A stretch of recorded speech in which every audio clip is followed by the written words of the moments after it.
Pero bago tayo magpatuloy ay pakilike ang ating video.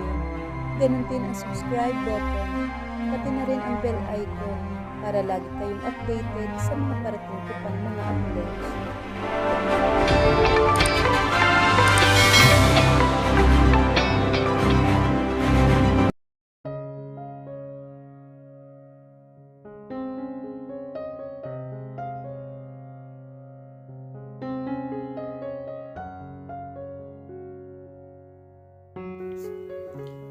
Ang silid na ibinigay sa kanya ay naghuhumiyaw ng karangyaan. Mula sa dingding hanggang sa interior. Magdududa siya kung ang lahat na makikita niya ngayon ay may lokal na pinanggalingan. Hindi nga niya kakayaning bayaran ito. Nang mahatid si Lucy ng bellboy, ay hindi niya alam kung gaano katagal niyang nilibot ang mga mata. Hindi ito katulad ng mga hotel na napuntahan niya. Mula sa bahay ni Gael, gumamit siya ng Tesla car patungo sa Wallflower. Kung gaano kakulay ang hallway ng hotel, ay ganoon kasimple ang kulay ng kwarto. Pinaghalong cream at gold ang color. Mabilis siyang naligo. Baga natulog habang nakahiga ay nakatitig siya sa kisame. Mas may importante siyang kailangang gawin ngayon bukod sa paghihilom ng puso niya. Maghihilom ito pagdating ng panahon. Meron siyang mas mahalagang misyon sa hinaharap. Nang gabing iyon walang nagbago. Binalot pa rin siya ng bangungot ang kanyang pagtulog. Nakakalungkot, wala siyang gatas para makatulog siya. Papunta na siya ngayon sa Drunk and Sober. Sabi ni Abby sa kanya ay nireserve na nito sa kanyang isang capsule sa cafe kung saan pwede magtrabaho o meeting ang mga members at bisita. Kahit na sa cafe, soundproof ito. Kompleto din ito sa internet at mga socket. Sinimulan niya ang pagre-review niya ng mga materyales. Ang target na mission nila ay isa na namang rebelde, si Eduardo Macasino. Ang gawain ng mga ito ay salakayin ang mga eskwelahan at kunin ang mga batang pwedeng ibenta bilang katulong sa mga karatig na bansa sa Asia. Matagal na ang operasyon ng mga ito dahil mayroon mga politiko na kapit lang ang mga ito. Ngayon, kailangan niyang pag-aralan kung gaano kalaki ang area na sasakupin nila. Pinag-aralan din niya ang mga galaw ng mga ito nitong nakaraang mga buwan. Dinalhan siya ni Abby ng lunch at merienda pero halos hindi niya magalaw iyon. Pero pang nakakatulog siya sa mesa dahil gabi-gabi siyang napupuyat. Gael House was silent. Nasa basement siya buong araw. Wala pa rin bagong concept ang team nila para sa next big things ng kumpanya nila. Nang umakyat siya para kumain ay saka lang niya na-realize na wala na pala siyang stock. Lahat ng natira sa kanyang refrigerator ay ang kanyang mga stock ng banana milk. Mula noong umalis si Lucy ay hindi na nabawasan iyon. Napailing siya. Nagdesisyon na siyang putulin ang ugnayan dito dahil kay Elizabeth. Hindi na dapat sumasagi sa isip niya ang dalaga. Alam niya na saktan niya ito sa lahat ng ginagawa niya. Sabi ng isip niya ay iyon ang tamang gawin.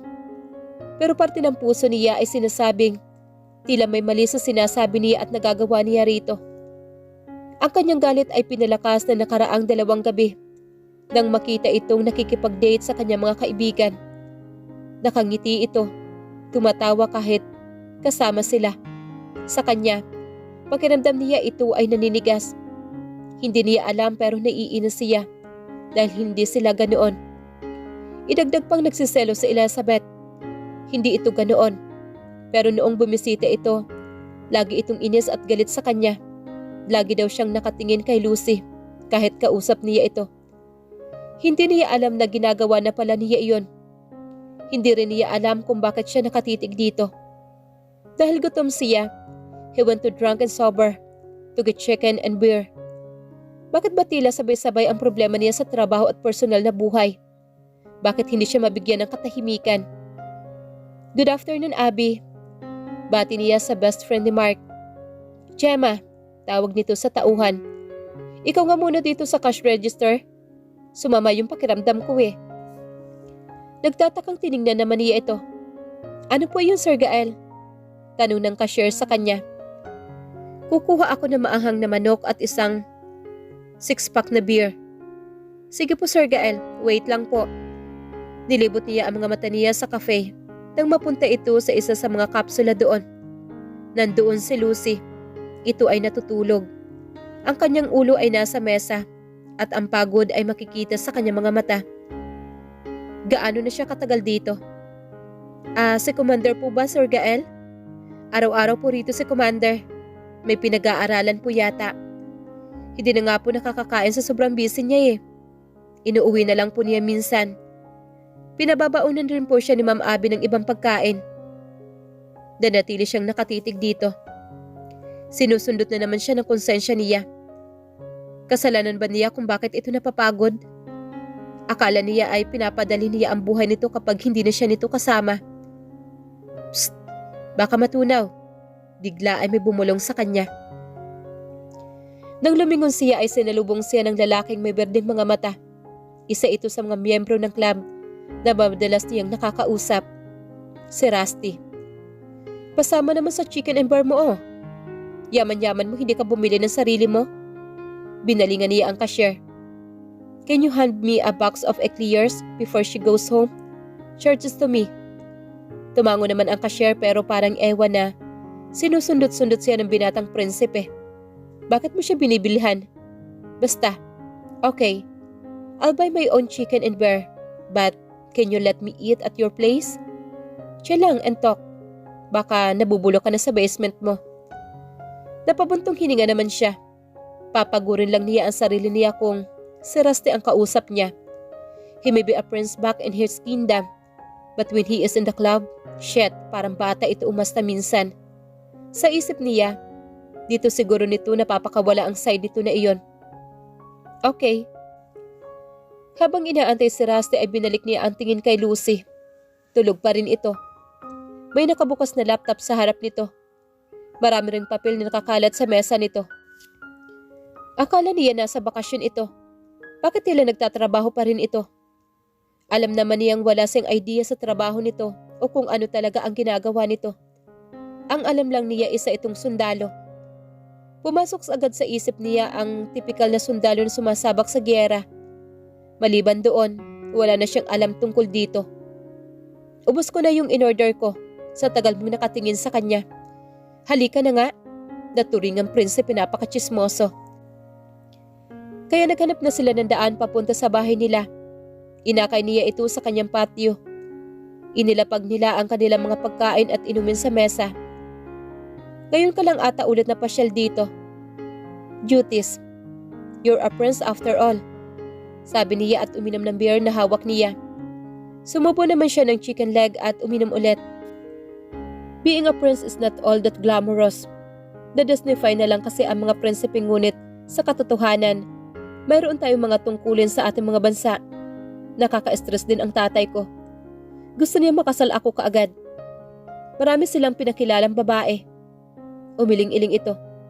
Imagine not being able to choose your wife. Huminto ang kanyang bear sa kalagitnaan ng hangin. Ito ay pareho sa kanyang sitwasyon. Medyo, I know what you mean. Ganun din ako. Sana soon matapos ko na yun. Ang paano kaya? May asawa pa ako. Napabuga ito ng beer. Ano? Talaga? Parang all this time? Tumango naman siya. Oo, all this time. Kasal na ako sa edad na 21. Sino naman ang malas na babae? Kumunot naman ang noo niya. Why is she unlucky? Bakit hindi ako? Nagkibit-balikat naman siya. So sino? Si Lucy, yung babae sa cafe. Yung tinitingnan mo sa cafe? Talaga? Pinatulan ka niyon? Nilingon naman niya ito. Bakit ba parang pinapalabas mo na hindi magandang mapangasawa ako? Napakaganda niya. Parang hindi kayo bagay. Parang mas bagay kami. Officially null and void na ba ang kasal nyo? Anong ibig sabihin itong mas bagay ito at kay Lucy? Hindi lang ikaw nagkakagusto sa kanya. Gusto mo na rin siya. Oras na niya para ilabas ang inumin niya. I was referring to other men, you dumb bus. Mark and Edwin asked her out already. Nagpaganda pa nga siya para sa kanila. Kapag nandito lang siya noon, shirt at sweatpants lang naman. I think Ryan likes her too. Teka. Tunog jelly-jelly mo dyan ah. Kaibigan? At maaari kitang arestuhin sa pagtawag mo sa akin ng bobo sa aking kaharian. Napailing-iling na lang siya. He just wanted to chicken and beer.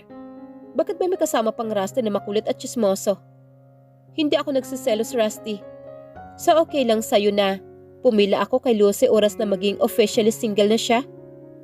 Huminto muna siya doon saglit at sumagot. Hindi ko yun desisyon. Kukunin ko yun bilang oo.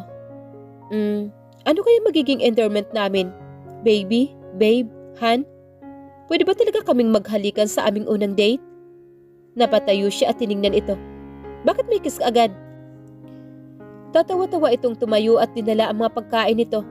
Why not? I'll make sure our first kit will be her best ever. Who knows where it might lead? Naglakad ito ng ilang hakbang bago muling tumingin sa kanya. At gaya ng sinabi mo, hindi para sa iyo ang magdesisyon. Kumindat pa ito bago naglakad papalayo. Napasambunot naman siya. He's frustrated, more like confused. In his mind, he has a girlfriend, si Elizabeth. Ito ang babaeng pakakasalan niya. She has all the qualities he's looking for a wife. Hindi niya alam kung bakit parang iba ang nararamdaman niya. Siguro dahil nakita niya ito sa hindi magandang sitwasyon. Nakakatulog pa ba ito? Alam niyang binabangungot ito. May gatas ba ito sa kwarto? Napabuntong hininga siya sa tinatakbo ng isip niya. Halos 1 linggo nang nanatili si Lucy sa Wallflower. So far, may nasimula na naman siyang report niya. Sa Drunken Sober siya nagtatrabaho. Thanks to Abby. Workout siya sa gym ni Ryan ng umaga at pagkatapos niyon ay magtatrabaho siya sa cafe. Nang tanungin nga lang siya ni Abby noong minsan tungkol sa mga paborito niyang eclairs na pinapadala ng staff nito. Bago siya umalis ay sinabi nitong hindi iyon galing sa kanya. Sabi ni Gemma, pinilinan daw ito ni Gael na bigyan siya nito bago umalis. Habang nakasuot ng silk na roba sa veranda ay napaisip siya kay Gael. Kung ano ang naiisip nito, na pagkatapos siya nitong paalisin sa bahay ay bibigyan siya nito ng eclairs. Nangako siya sa sarili na pakakawalan na niya ito. Hindi na niya ipagpapatuloy ang nararamdaman niya kay Gael. Walang bakas na magugustuhan siya nito. Alam na niya iyon ngayon. May misyon siya.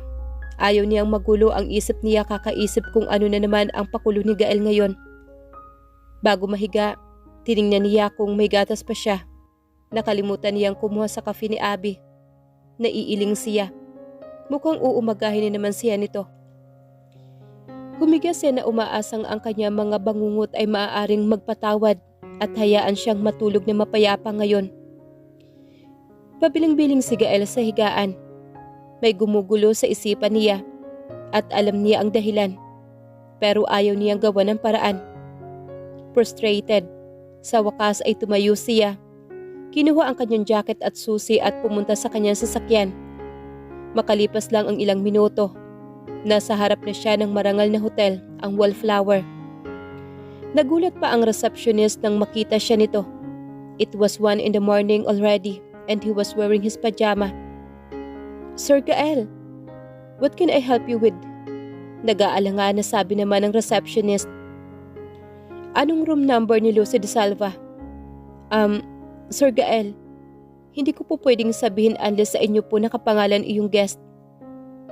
Nandito siya sa ilalim ng pangalan ko. Saglit na tiningnan ng receptionist ang system bago ito tumango at ibinigay sa kanya ang number at isang keycard. Naging mabilis ang tibok ng puso niya. Hindi niya alam kung bakit. He knew the club is safe and no physical harm can be done to Lucy. Hindi niya naiintindihan pero parang may pakiramdam siyang kailangan niyang bilisan. Nang makarating siya sa kanyang silid nito, mabilis niyang binuksan ang pintuan. Narinig na niya ang mga ungol o tila daing nito.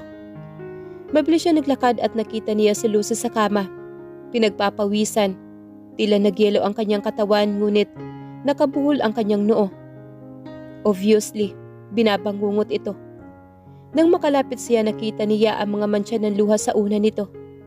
Bigla hindi niya alam ang gagawin. Dapat ba niyang gisingin ito? Nagpasya siyang huwag itong gisingin. Aantayin na lang niya itong magising. Umupo siya sa gilid ng kama niya at tumingin kay Lucy. Marahan niyang pinunasan ang luhang umaagos mula sa mga mata nito. Makalipas ang ilang segundo ay bumukas ang mga mata nito. Galit na galit. Parang ilang segundo pa itong nasa ulirat bago siya nito nakilala. Gael? Ginawa niya ang sinabi ng kanyang instinct. Marahan niya itong hinila papalapit sa kanya.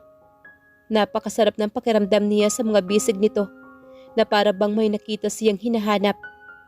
Nanatili siyang hindi gumagalaw hanggang sa makuha ng kanyang mga kamay ang kanilang kalooban. Nahaplusin ang likod nito para pakalmahin ito. Pakiramdam niya ay maliit at malambot ang katawan nito sa yakap niya. Makalipas lang ang ilang minuto, naramdaman niyang nanginginig ang balikat nito. Ito ay umiiyak. Mas sinigpitan niya ang yakap dito at hinalikan ito sa tuktok ng ulo niya. Sa wakas ay natagpuan niya ang kanyang boses. Nandito ako. Hindi niya alam kung gaano katagal bago ito tumigil.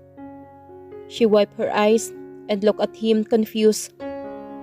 Why are you here? Anong ginagawa mo rito? Hindi niya gustong aminin sa sarili kung bakit siya nandito.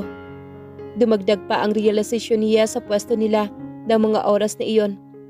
Nakasuot ito ng silk na nightgown at nasa gitna ng kanyang mga hita. Tumingala siya dito, gamit ang magagandang mata. Nag-aalala ako. Pareho naman silang nabigla. Siya sa loob habang ang ito naman ay nababanaag sa kanyang mga mata. Alam kong binabangungot ka. Tumikim siya. It was wrong for me to ask you to go out of the house. Pinagkatiwala ka sa akin ng dad mo. I also think it's better if you have someone with you. Doon niya sinabi, ito ay kahit papaano totoo. Marami pa siyang alam pero hindi sapat lang ang lakas ng loob niya para magsabi ng marami. Tumikim siya at lumayo ng bahagya sa dalaga. Kinuha nito ang roba at mabilis na sinuot. Pareho na silang nakatayo ngayon. Naiintindihan ko talaga kung bakit kailangan kong gawin ito. Si Elizabeth overreacted. She's just jealous. She wasn't listening to any of my explanation. Pinag-cross niya ang kanyang mga kamay sa kanyang dibdib. Napakaganda nito sa suot nitong nightgown. Umiling siya para bumalik sa topic. Tama lang naman na hindi na tayo sa iisang bubong na nakatira. Especially that we are processing our annulment. Bakit nandito ka pa? Gusto kong bumalik ka na sa bahay. Nag-aalala ako sa mga bangungot mo. Nakita kita kanina. Lagi ka ring natutulog sa cafe. Ibig sabihin, hindi magaganda ang tulog mo. Ayoko nang guluhin ka pa, Gael. Parang may kumurot sa puso niya. Ang lungkot sa boses nito. Hindi tama ang mga sinabi ko. Tama ka naman. Wala kang ginagawang masama. Isa sa mga katangian niya ay ang pahirapan na paaminin siya sa mga kasalanan niya. Mahirap para sa kanya na tanggapin ang mga pagkakamali, lalo na kay Lucy. Pero para kay Lucy, parang napakadaling gawin iyon kahit pa nakasalalay ay ang mataas na pride niya. Nagpatuloy siya. Muli, tama ka. Kahit bilang magkaibigan. Nangangako akong pakikisamahan na kita ng maayos hanggang nandito ka. Kumunot naman ang noo nito. Wala nang bakas ng antok sa mga mata nito. Ano nangyayari sa iyo, Gael? Hindi ko alam. Mga larawan mo kasama sina Mark, Edwin, Ryan at Rusty. Gusto niyang sabihin rito. Nagkibit balikat na lang siya. I don't know. Hindi naman ako ganito kasamang tao. I'm so sorry for everything. Iyon ay totoo. Masama talaga ang pakiramdam niya dahil sa ikinikilos nito. Hinayaan niyang mamuo ang galit niya. At nandito ka para makipagkasundo. You wave your white flag. Muli namang sumilay ang mapupulang labi niya ng matamis na ngiti. Nahuli siya nitong nagbabantay. Totoo na ba yan? Yes. Okay. Let's be friends then. Inialok nito ang kamay sa kanya. Tinanggap niya. Agad siyang nakaramdam ng init nang mahawakan niya ito. Nagbitaw naman sila na tila pareho silang nararamdaman. Kung ganun, kailangan kong nang ayusin ang gamit ko. Kung babalik ako sa bahay mo, siguro pwedeng bukas na. Okay. Parang lutang pa rin ang isip niya. Mag-aalas dos na ng madaling araw. Makakauwi ka pa rin ba? The car has an autopilot feature. It can get me home. Pero sasamahan na lang kita. Baka magka-nightmare ka na ulit. Sure. Hindi ba magagalit si Elizabeth? Nandito ako bilang kaibigan, Lucy. Muli itong ngumiti sa kanya. If you say so. Maluwag iyong kama pero kung ayaw mo akong katabi, maluwag naman yung sofa. Sa sofa ako hihiga. Oo naman. Okay. Salamat pala sa pagpunta mo ha. Bumalik siya sa kama at inilagay ang kumot hanggang baba niya. Good night, Gael. Good night, Lucy.